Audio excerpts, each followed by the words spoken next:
Fabien Miedzanowski. Bonjour Claude Autran. Vous êtes le nouveau président de la section de la MOPA du Cantal. Vous venez d'être reçu au siège de la MOPA à Paris par le président. Tous les nouveaux présidents de section ont été reçus. Vos impressions? Eh bien, c'était très enrichissant. C'est vrai que lorsqu'on est dans une section locale, départementale, le siège parisien peut nous paraître un peu lointain, même si les moyens de communication nous permettent d'être en relation. Mais de voir le siège, de mettre des noms sur des visages de ceux qui nous accompagnent au quotidien, de rencontrer le président, d'échanger sur les projets de la MOPA, c'est très enrichissant et la journée valait le coup. Alors on va parler de vous. Après avoir exercé pendant 9 ans des fonctions de directeur général adjoint au conseil départemental du Cantal, vous êtes depuis quelques semaines, c'est récent, directeur général de l'AGEDI. C'est un syndicat mixte, mais de quoi s'occupe-t-il? Tout à fait, c'est un établissement public qui produit des logiciels informatiques pour pour beaucoup de collectivités territoriales, en métropole et en outre-mer. Donc des logiciels de gestion, de service à la population, pour le fonctionnement quotidien des mairies, des communautés de communes ou des syndicats. Donc vous êtes dans le secteur de l'informatique, je dirais. Tout à fait. Vous êtes donc un scientifique. Oui. Et je crois savoir que vous êtes un ancien élève de l'INSA, vous êtes donc ingénieur. Voilà, ingénieur de l'INSA Toulouse en informatique industrielle. L'accent, on le reconnaît quand même, Ah oui. l'INSA Toulouse. Il a marqué. Il m'a marqué. Vos fonctions de DGA, Oui. c'était des fonctions qui s'intéressaient plus particulièrement au champ de l'informatique ou bien c'était plus général? Alors c'est un champ qui est assez général, mais avant d'être DGA, pour le coup, je m'occupais exclusivement du numérique, du développement des territoires, au travers d'un programme qu'on a appelé Cybercantal, et qui a valu par exemple, pour faire le lien avec la MOPA, d'être le premier département à généraliser les environnements numériques de travail, les ENT, dans l'ensemble des collèges du département. C'est ce qui m'avait valu la décoration d'ailleurs, et pouvoir être présent dans l'association. Et donc oui, effectivement, mes premières fonctions au sein de la collectivité étaient dans le numérique et dans le développement du numérique pour l'éducation, pour toutes les populations et les infrastructures numériques. Alors on ne va pas garder le secret trop longtemps, nous nous sommes croisés. Ouais, c'est Nous vrai. nous sommes croisés dans le Cantal, ça n'origine parce pas. que le mot numérique, non pas du tout, mais le numérique, vous c'était la collectivité territoriale, Ouais. moi je m'intéressais au numérique dans l'éducation nationale, ça. on ne pouvait que se croiser dans Et le voilà, on Cantal. s'était croisé ça autour d'un colloque national qui a été créé dans le Cantal, qui s'appelle Ruralitique. Je suis toujours d'ailleurs délégué général de cette manifestation.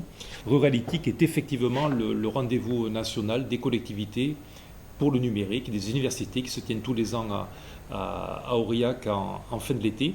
Et il y a un gros focus sur le numérique éducatif et sur l'éducation. Et c'est à cette occasion où on avait été pionnier en quelque sorte de la généralisation du numérique dans le système éducatif. Donc on a parlé de vous, ce serait bien quand même que l'on parle de la section de la MOPA du Cantal. Ouais. Alors, Mais la section de la MOPA du Cantal, en fait, je suis arrivé il y a peu, c'était au printemps, oui. qui était, disons, en souffrance de par voilà, pour X raisons, une sortie du Covid difficile, Bien sûr. un nombre d'adhérents à la baisse, et donc en difficulté, pour ainsi dire.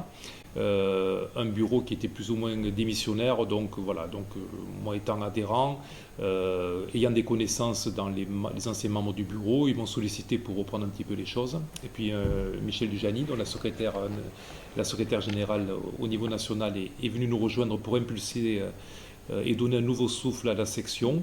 Et donc j'ai accepté le challenge de relancer. Donc on est en phase de renaissance, disons, Oui, c'est bien. avec des perspectives. Donc on a relancé tout le réseau au travers des outils numériques, au travers Facebook, une communication active, essayer de relancer, de fédérer les adhérents.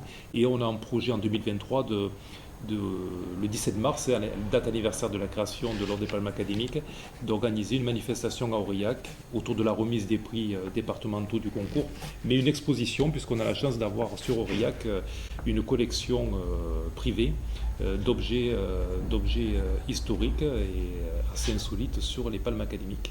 Et donc on pourra exposer cette journée-là à Aurillac. Eh bien, écoutez, c'est peut-être un rendez-vous que l'on pourrait prendre. Oui, très bien. Et pour moi, l'occasion peut-être de revoir un petit peu le Cantal, où je suis allé plusieurs fois. Qui n'a pas changé. Non, mais j'entends, mais enfin, sur le plan numérique, j'ai l'impression, et sur le plan de la MOPA, les choses vont changer. Donc, des projets se dessinent à part ce projet Oui, alors déjà, c'est refédérer, recréer un tissu, D'accord. avoir une section active, de pouvoir être visible au niveau national. Et D'accord. on a rédigé un article pour le prochain numéro de la revue de la MOPA. Mais oui, sur le cinéma. Sur la section cinéma, sur un des collèges du département. Donc voilà, donc c'est vraiment refédérer, la faire renaître. Ce projet va être fédérateur et on souhaite qu'il ait une belle envergure départementale, voire plus, avec la MOPA ou les sections voisines. Et donc voilà, ce sera déjà un bon début pour repartir sur des bonnes bases. Eh bien, c'est bien ce que nous vous souhaitons et merci pour ce petit entretien. Merci Claude, un plaisir.